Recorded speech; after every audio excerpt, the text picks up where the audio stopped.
जय हिंद छात्रों, भाषा प्रेमियों। हमारे YouTube चैनल भाषा संगम में पुनः आपका स्वागत है। पिछले वीडियो में हमने सूरदास के चारों पदों का गहनता से अध्ययन किया था। अब इस वीडियो में हम इसके प्रश्नोत्तर पर आएंगे। जानकारी के लिए बता दें कि अभी तो समझा रहा हूं, लेकिन हस्तलिखित नोट, हैंड रिटन नोट आपको इसी चैनल पर मिल जाएगा। तब तक भली भांति इन प्रश्नों के उत्तर को समझने की कोशिश करें। पहला प्रश्न है इस पाठ का, बल्कि यूं कहें कि इस पुस्तक का पहला प्रश्न, गोपियों द्वारा उद्धव को भाग्यवान कहने में क्या व्यंग्य निहित है? गोपियों ने उद्धव को भाग्यवान कहा है, इसमें व्यंग्य क्या है? उत्तर में आते हैं। गोपियों ने उद्धव को इस मायने में भाग्यवान कहा है, भाग्यशाली कहा है कि उसे किसी से अनुराग नहीं हुआ, किसी से प्रेम नहीं हुआ, किसी से प्रेम नहीं हुआ इसीलिए वह भाग्यशाली है। अर्थात किसी से प्रेम होता तो वह भाग्यशाली नहीं होता, वह भी अभागा होता। लेकिन गोपियों के कहने का अर्थ यह नहीं है। गोपियों का कहने का अर्थ ठीक इसके विपरीत है। उद्धव जो कृष्ण के परम सखा हैं, श्री कृष्ण के सानिध्य में रहते हैं, श्री कृष्ण एक तरफ प्रेमियों के सिरमौर हैं और उन्हीं के संसर्ग में उद्धव रहता है, फिर भी प्रेम का ढाई अक्षर उसने नहीं सीखा, तो इससे अभागा और कौन हो सकता है? अर्थात वह भाग्यशाली नहीं है, वह सबसे बड़ा भाग्यहीन है। हकीकत में प्रेम ही जीवन का सार है। यदि हम अपने अंदर से प्रेम शब्द को हटा लें तो फिर हमारा जीवन नीरस हो जाएगा। हमारे जीवन का रस, हमारे जीवन जीने का आनंद समाप्त हो जाएगा। इसलिए गोपियां उसके ऊपर व्यंग्य बाण चलाकर कहती हैं कि उसको किसी से अनुराग नहीं हुआ, इसलिए वह भाग्यशाली है। अगला प्रश्न में आते हैं। उद्धव के व्यवहार की तुलना किस किस से की गई है? उद्धव के व्यवहार की तुलना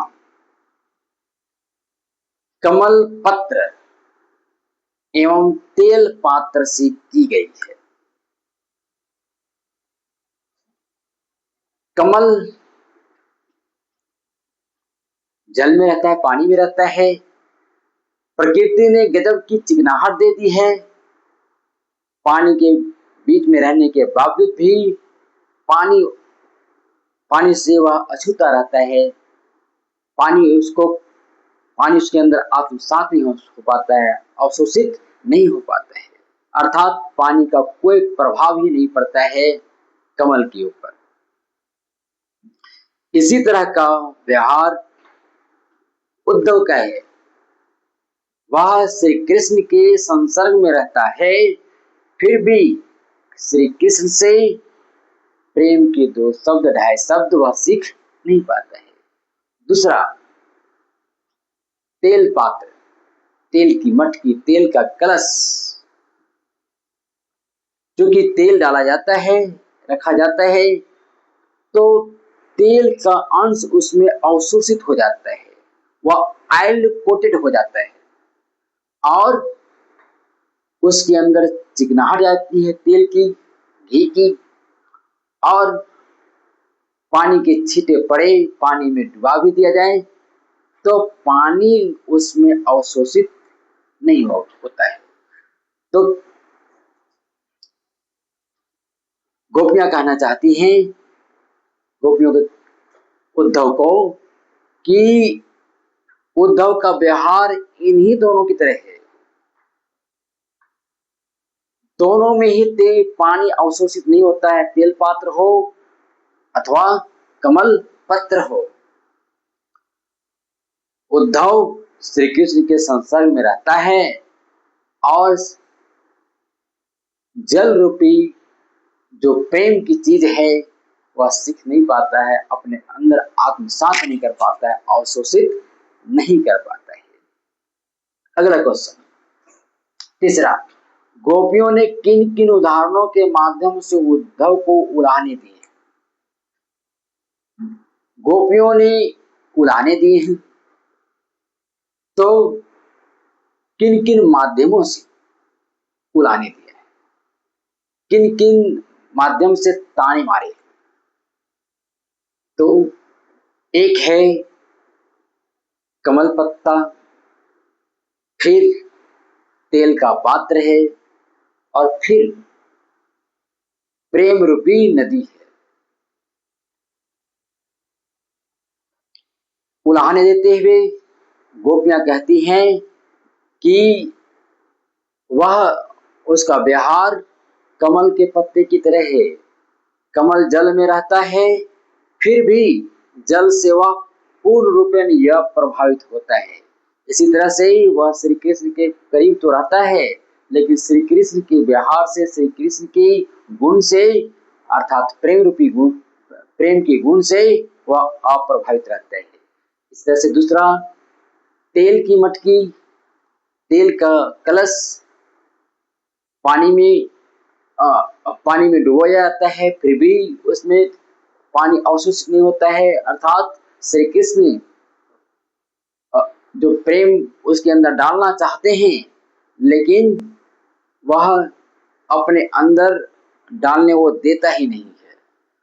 और तीसरा, प्रेम रूपी नदी, उद्धव के करीब से ही प्रेम रूपी नदी गुजरती है, लेकिन उसने पाँव नहीं डुबोया उसमें। पाँव डुबोने की बात तो दूर, उसने दृष्टि तक नहीं डाली, दृष्टि न रूप पर आ गई, दृष्टि तक भी नहीं डाली। तो इस तरह से उद्धव अभागा है, और उस अभागेपन का उलाहना इन इन माध्यमों से गोपियों ने दी। अब आते हैं चौथे प्रश्न। पहला हो गया, दूसरा हो गया, तीसरा हो गया, चौथा प्रश्न, उद्धव द्वारा दिए गए जोग के संदेश ने गोपियों की विरहाग्नि में घी का काम कैसे किया? गोपियां श्री कृष्ण के वियोग में पहले से जल रही थी, तो उसके वियोग रूपी आग को धक्का कैसे दिया? प्रश्न यह है। अब इसके उत्तर पर आते हैं। गोपियां श्री कृष्ण के वियोग में पहले से ही व्याकुल थी, उनके वियोग की आग में, उनकी विरहाग्नि में वो जल रही थी। लेकिन इसी बीच उद्धव आता है, योग का संदेश देता है, और जैसे ही योग का संदेश देता है, गोपियां भड़क उठती है, और इस तरह से उसका योग की शिक्षा दिया जाना उसके विरह रूपी अग्नि में घी का काम किया, अर्थात और धधका दिया। धधकाया कैसे, ये भी जान लेते हैं। गोपियां तन मन की व्यथा, शारीरिक कष्ट, मानसिक कष्ट को इस आधार पर बरसाती जा रही थी कि श्री कृष्ण आएंगे, उसी आधार, उसी का सहारा लेकर के वो जी रही थी, और सारे कष्टों को, शारीरिक कष्ट हो, मानसिक कष्ट को सहती जा रही थी। लेकिन यह भले समय सीमा तय नहीं था कि आज आएंगे, कल आएंगे, महीने, 2 महीने, 6 महीने, साल, 2 साल, 5 साल बाद आएंगे, यह नहीं था। लेकिन इतना पता था कि आएंगे और प्रेमालाप होगा, सारा दुख दर्द भूल जाएंगे। लेकिन योग की शिक्षा, योग का संदेश जैसे ही आया, गोपियां समझ गई कि योग की शिक्षा के माध्यम से श्री कृष्ण के प्रेम से वो हमें भटकाना चाहते हैं। इस तरह से उसके अंदर छड़पड़ाहट आ जाती है, और उसकी विरहाग्नि में घी का काम करते हैं। अगला क्वेश्चन, पांचवा क्वेश्चन, मर्यादा ना लही के माध्यम से कौन सी मर्यादा ना रहने की बात कही जा रही है? गोपियां कहती हैं कि मर्यादा ना लही। कौन सी मर्यादा? देखिए, ये मर्यादा एक ये टेक्स्ट बुक की पंक्ति है, तो ये मर्यादा ऐसी है और मानक हिंदी में मर्यादा ऐसी है। तो हम लिखेंगे उत्तर में, तो इस मर्यादा को लिखेंगे कि कौन सी मर्यादा न रहने की बात की। तो उत्तर है गोपियां श्री कृष्ण से निश्चल प्रेम करती। श्री कृष्ण के प्रेम में वो आकंठ डूब चुकी हैं। श्री कृष्ण रूपी प्रेम की धारा में वो बिल्कुल बहती जा रही हैं।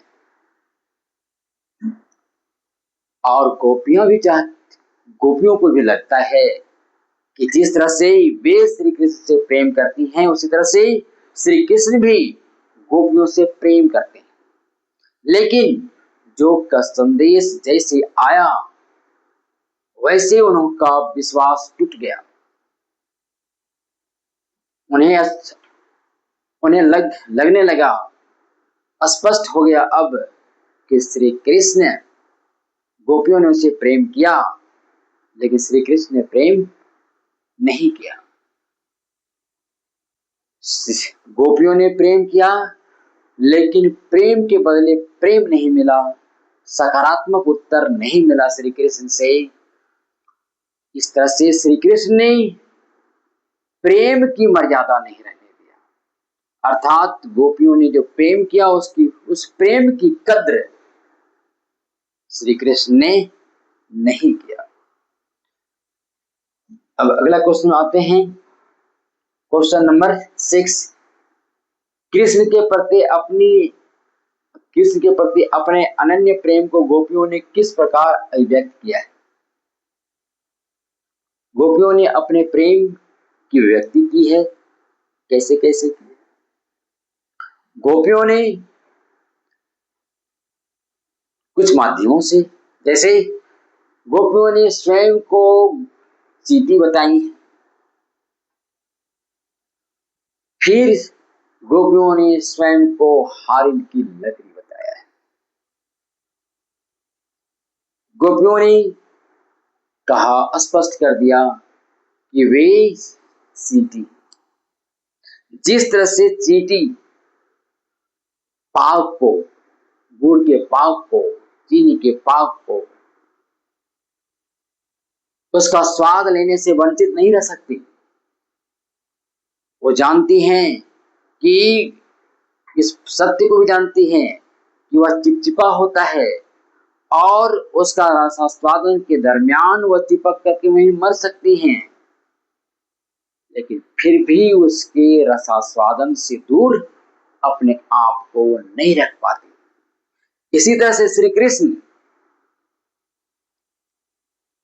के प्रति गोपियां कहती हैं कि वे चींटी हैं और श्री कृष्ण मीठे पाक हैं। जिस तरह से गोपियां पाक से दूरी नहीं बना सकती हैं, उसी तरह से गोपियां श्री कृष्ण से दूरी बना ही नहीं सकती हैं।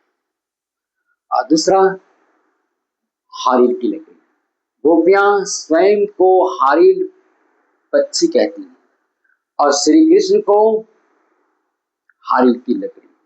जिस तरह से हारिल पक्षी अपना अवलंब, अपना सहारा, क्योंकि वह जमीन पर पैर नहीं रखता, इसलिए वह अपना बैठने के लिए लकड़ी जहां भी जाए वहां वह साथ लेके जाता है, अर्थात तो वही लकड़ी उसका अवलंब है, वही उसका सहारा है।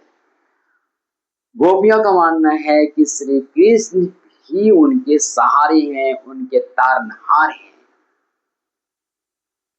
जिस तरह से हारिल पक्षी लकड़ी से अलग नहीं हो सकता, उसी तरह से श्री गोपियां भी श्री कृष्ण से अलग नहीं हो सकती। तो अगला क्वेश्चन में आते हैं, 7वां क्वेश्चन में, गोपियों ने उद्धव से योग की शिक्षा कैसे लोगों को देने की बात कही है? गोपियों ने योग की शिक्षा कैसे लोगों को देने की बात कही है? गोपियों ने योग की शिक्षा ऐसे लोगों को देने की बात कही है जिसका मन चंचल होता है, चलायमान होता है, किसी एक जगह पर केंद्रित नहीं होता है। यहाँ केंद्रित करने मतलब ऐसे व्यक्ति हैं जिसका समर्पण, जिसका ध्यान किसी एक देवी या देवता पर नहीं होता है। समय समय पर किन्हीं किन्हीं व्यक्तियों के, किन्हीं साधु संतों के, पंडित पुरोहितों के संसर्ग में आने के बाद वो अपना विचार बदलते रह जाते हैं, ईश्वर के प्रति दृष्टिकोण बदलते रह जाते हैं। गोपियों का मानना है कि यदि मन चंचल हो, किसी एक देवी या देवता पर अस्थिर ना हो, तो उसे ईश्वर की कृपा मिल नहीं सकती। तो योग की शिक्षा ऐसे ही लोगों को देने की जरूरत है जिसका मन चंचल है, ताकि उसका ध्यान किसी एक देवी या देवता पर एकाग्रचित हो सके। गोपियों की कहानी का तात्पर्य है कि उन्हें योग की शिक्षा देने की जरूरत नहीं है, क्योंकि उनका ध्यान, उनका मन, तन मन वचन से हर तरीके से वो नंग नंदन हो चुकी हैं, श्याममय हो चुकी हैं, कृष्णमय हो चुकी हैं, इसलिए उन्हें योग की शिक्षा देने की जरूरत नहीं है। लेकिन जिनका मन किसी एक देवी या देवता पर केंद्रित नहीं है, समर्पित नहीं है, उन्हें योग की शिक्षा देने की जरूरत है। अब आते हैं अगले प्रश्न में, प्रश्न संख्या 8। प्रस्तुत पदों के आधार पर गोपियों का योग साधना के प्रति दृष्टिकोण स्पष्ट करें। हमने जो 4 पद पढ़ा है, इन 4 पदों में गोपियों का दृष्टिकोण योग के प्रति क्या बनती है, क्या सोच निकलती है, क्या रिएक्शन है योग के प्रति, उत्तर में आते हैं। गोपियों ने योग की शिक्षा को व्यर्थ चीज मानी है, बिल्कुल फालतू की चीज मानी है, और उस व्यर्थ चीज की तुलना 2 चीजों से की। एक भयानक रोग और दूसरी कड़वी ककड़ी। योग को उन्होंने कड़वी ककड़ी कहा है। ककड़ी खेरी की प्रजाति का एक मूल्यहीन खाद्य पदार्थ जो गरीब लोगों के लिए होता है। यदि वह कड़वी हो जाए तो जानवर भी खाना पसंद नहीं करते।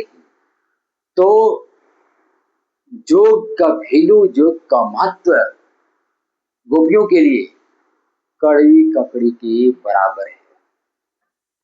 दूसरा, उन्होंने योग को भयानक रोग कहा है। ऐसा रोग, ऐसी व्याधि जिसके बारे में ना तो उसने कभी सुना, ना देखा, और ना ही तो कोई कभी उसने भोगा। तो इस तरीके से योग के प्रति अपना दृष्टिकोण वो बिल्कुल स्पष्ट कर देती हैं कि उसकी कोई काम का नहीं, उनके लिए रोग के समान है, कड़वी ककड़ी के समान है। आते हैं 9वें क्वेश्चन में। गोपियों के अनुसार राजा का धर्म क्या होना चाहिए? गोपियों के अनुसार राजा का धर्म क्या होना चाहिए?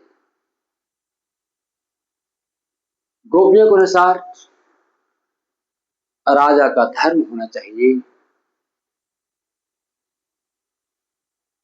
प्रजा का के प्रति, प्रजा के दुख सुख में सम्मिलित होना। प्रजा यदि दुखी है, कष्ट में है, संकट में है, तो उसके कष्टों का, उसके संकटों का निवारण करना। यदि कोई राजा अपने प्रजा की सुरक्षा नहीं दे पाता हो, इसका मतलब वह राज धर्म का निर्वहन वह सही सलामत नहीं कर पा रहा है, और ऐसे राजा को पद पर रहने की जरूरत ही नहीं, वह योग्य है ही नहीं। तो वर्तमान की स्थिति के अनुसार बोल दिए, लेकिन गोपियों के अनुसार तो श्री कृष्ण राजा हैं और वे उनकी प्रजाएं।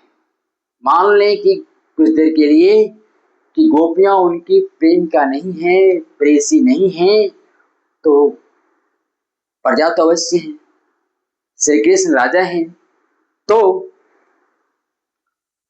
प्रजा होने के नाते श्री कृष्ण जो राजा हैं उनका धर्म बनता है कि गोपियों के कष्टों का निवारण करना, लेकिन वे बिल्कुल निष्ठुर हो गए हैं, उनके कष्टों से कोई सरोकार नहीं हो गया है। यदि सरोकार होता तो वे निश्चित रूप से मथुरा से गोकुल आते, गोपियों के समक्ष उसके दुखों का कष्टों का कारण पूछते और निवारण करते। इस तरह से उनके अनुसार, गोपियों के अनुसार श्री कृष्ण राज धर्म का निर्वाह सही सलामत नहीं कर रहे। अगले प्रश्न में आते हैं। क्वेश्चन नंबर 10, गोपियों को कृष्ण में ऐसे कौन से परिवर्तन दिखाई दिए जिसके कारण वे अपना मन वापस पा लेने की बात कहती हैं? गोपियां अपना मन, श्री कृष्ण को जो अपना मन, अपना दिल, अपना हृदय दे चुकी हैं, वो चाहती हैं कि अपना मन फेर ले, वापस पर प्राप्त कर ले। काहे? वजह क्या है? श्री कृष्ण से अपना मन को अपना फिर क्यों पाना चाहती है? उन्होंने अपना दिल दिया, अपना हृदय दिया बड़ी खुशी खुशी से, तो फिर वापस क्यों पाना चाहती है? उत्तर, जब तक श्री कृष्ण गोकुल में थे तब तक वे बड़े परोपकारी थे, परहित डोलत धाये। जब भी गोकुल वासियों को दुख दर्द होता था, संकट में जब कृष्ण पाते थे तो दौड़े चले आते थे। लेकिन अब वो उसके उलट निष्ठुर हो गए, संवेदनहीन हो गए, संवेदनशीलता उनके हृदय से समाप्त हो गई है। इसलिए अब पहले वो प्रेम के पथ पर चलते थे, लोगों के दिल को चुराते चलते थे, प्रेम पास में बांधते चलते थे सबको, लेकिन वो स्वयं ही प्रेम पथ से भटक गए।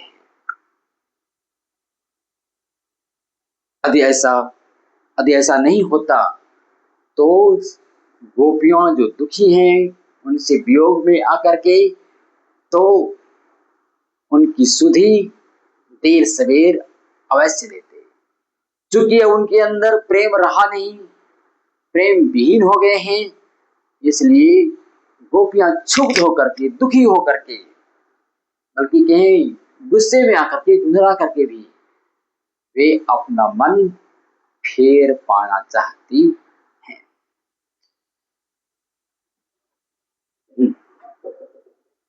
अब आते हैं अगले क्वेश्चन में। तो 11वां क्वेश्चन है,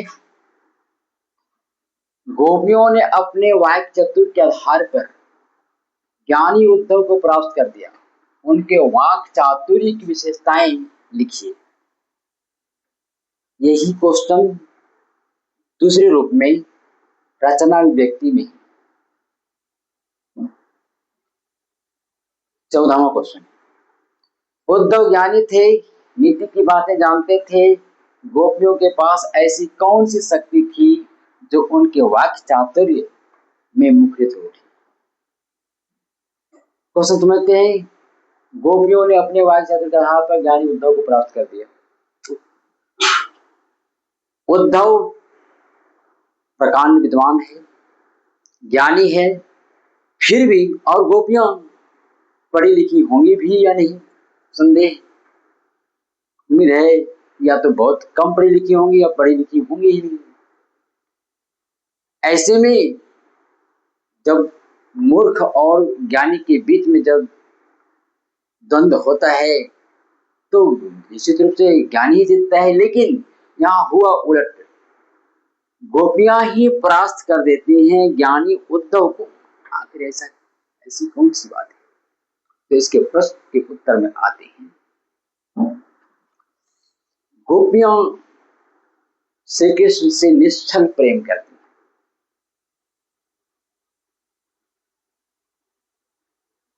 गोपियों के पास कृष्ण के प्रति सच्चा प्रेम का हथियार है, अस्त्र शस्त्र है,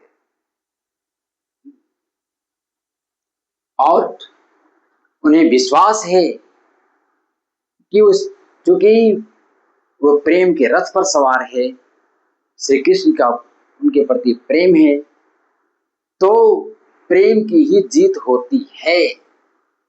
आत्मविश्वास उसके अंदर है, एक बात यह है। दूसरी में कि उद्धव अकेला है, गोपियों की संख्या दर्जनों में है। आप समझिए कि एक कोई कुछ बोलता हो, इसकी जगह पर कोई 10 बोल रहा हो या बोल रही हो, तो निश्चित रूप से मनोबल एक व्यक्ति का गिर जाएगा, और वही हुआ भी। गोपियां व्यंग्य बाण चलाती हैं, व्यंग्य बाण चलाने में माहिर हैं, कटाक्ष करती हैं, ताना मारती हैं, उलाहने देती हैं, और एक तरह से तो उसके ऊपर ताना मारती, उलाहने देती हैं, फिर अपने हृदयगत बातें, अपनी दुख भरी बातें वे उद्धव को ही बोलती हैं। उद्धव एक तरफ उलाहने देती हैं, दूसरी में अपने दुख की बात बता करके उसको, उसके हृदय को बिल्कुल वो मोह लेती है, और इस तरीके से अपनी, या इसकी जगह पर उसने कृष्ण का भी उसने ताना मारा। तो हर स्थिति में